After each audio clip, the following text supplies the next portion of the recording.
മുഴുവൻ സമയവും പാഴാക്കുന്നത് ഇതാലോചിച്ചാണ് ഈ സമൂഹം എന്ത് വിചാരിക്കുമെന്ന്.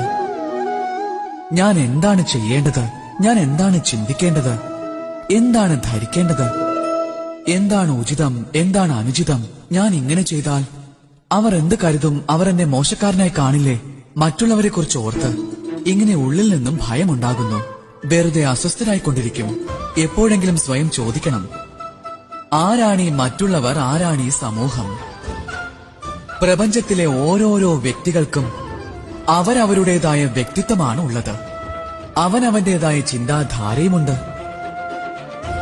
നിങ്ങൾ എല്ലാ ആളുകളെയും സന്തുഷ്ടരാക്കുവാൻ ശ്രമിക്കുകയാണെങ്കിൽ നിങ്ങൾ വലിയ തെറ്റാണ് ചെയ്യുന്നത്. ജീവിതത്തിൽ ചെയ്യേണ്ട കർമ്മം ഇതാണ്. നമ്മുടെ അന്തരാത്മാവിന് സന്തോഷമുണ്ടാകുന്നത്, പിന്നെ ജീവിതമുണ്ടാകുന്നത് അപ്പോഴാണ്, നിങ്ങളുടെ കർമ്മം ശുഭമാകുമ്പോൾ. അതിനാൽ സ്വന്തം മനസ്സ് പറയുന്നത് കേട്ട് ഈ പ്രപഞ്ചത്തിൽ ശുഭകർമ്മങ്ങൾ ചെയ്യുക. അപ്പോഴേ ഈ പ്രപഞ്ചത്തിലെ ജീവിതം സാർത്ഥകമാവുകയുള്ളൂ. രാധേ രാധേ.